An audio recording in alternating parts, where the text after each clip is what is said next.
Right. So there's been some talk about the state of the 2024 Valorant circuit because there is a shockingly low amount of games if you are one of the bottom performing teams. Now, this is a problem because the Valorant circuit is a partnership program, sort of like a soft franchiseship where the partners are not locked in, nor do they own a franchise slot to the league that Riot runs in Valorant, but they are getting revenue share, and there's only one, possibly two opportunities to get removed from the league if you're one of the bottom performing teams. So in theory, the orgs are putting a hefty investment in here because they're getting a pretty stable environment to perform in. That said, for these bottom performing teams, the issue is that they're getting around 15 games if they're losing. And the reality of the situation is not everyone can go off to VCT Masters and compete internationally. One of the teams has to be put in the bottom. Some of these teams have to be the losers in the regional competition. And all of these teams have invested a fair bit of money.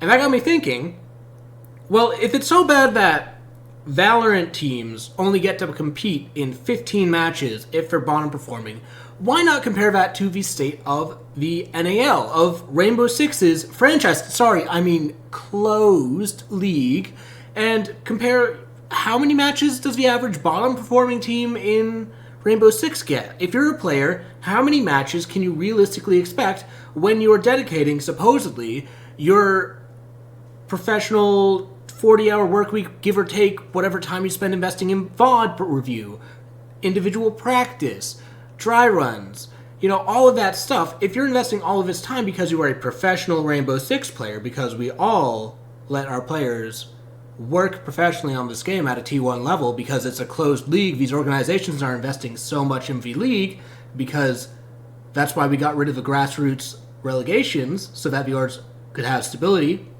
and everyone could full-time commit to this whole project, right?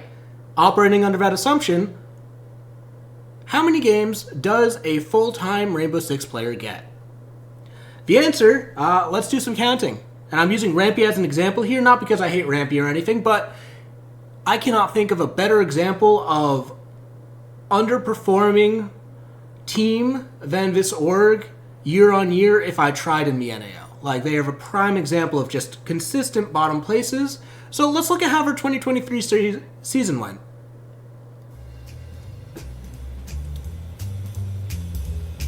Seven. One BO3. Their first BO3 of the year is a open qualifier, or a closed qualifier. This is with an additional team. Luminosity is in this league now. Luminosity got added in. They brought in their boys from Challenger League, Asian Eddie, Silent Snake Twist. And that means you get an additional match. So we get 8. 2 LCQ. And Mirage actually won some matches here, so they actually get to go half decent, half far. So they get 1 more BO3, 2 more BO3, 3 more BO3. Now that is 20 games, 4 of which are best of 3s, and realistically it would have been 17 if Mirage hadn't won 3 of their matches in the second major qualifier of 2023. So realistically, the bare minimum that a NAL team can have is somewhere around 17, and of those, only 2 would be best of 3s. 15 would be best of 1s. And remember, these are players that are supposedly working in Rainbow Six as a full-time profession. Their job is to play the video game, and they do it full-time. In theory, supposedly, this is what we're told. And they get to play 17 best of 1s in the calendar year.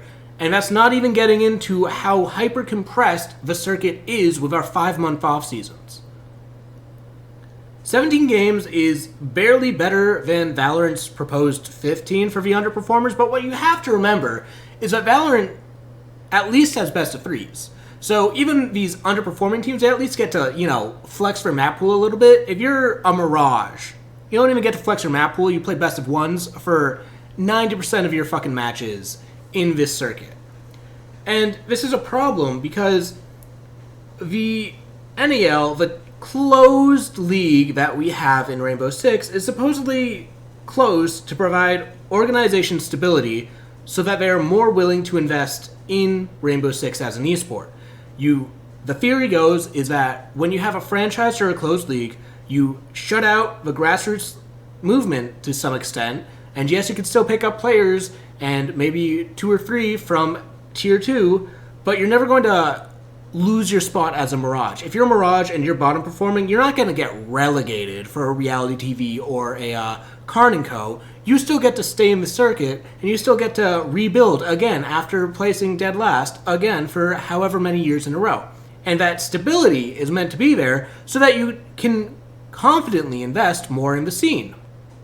The problem is that 17 games isn't enough attention, quite frankly, for these organizations to really get a lot of value out of the scene.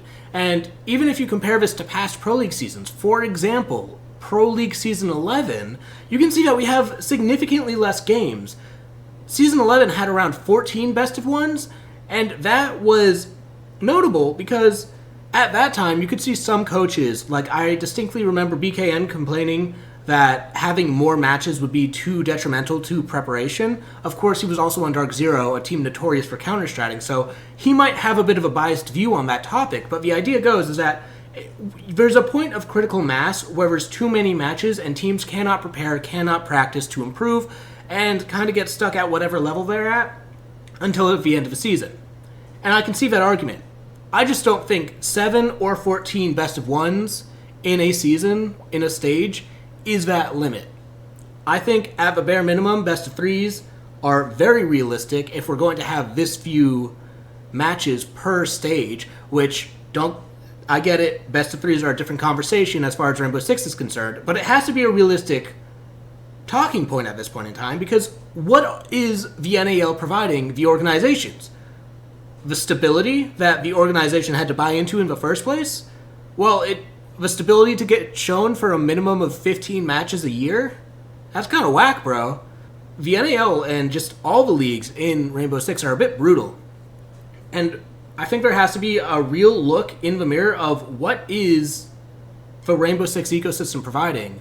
And, if the VCT schedule of potentially 15 BO3s a year is universally reprimanded for being too few games where, frankly, the only strain is like mental strain and the pressure of performing, compared to something like football where you literally have 12-game season and you get brain damage for every time you compete. Yeah, of course you're going to have a smaller sample size of games in that environment because you're literally giving yourself brain damage for this thing. Like there's a very real cost for it. But in esports, we don't have that. It's like mental strain, overwork, fatigue, and like if you really fail to take care of your health, in which case like you got to be a bit more responsible about.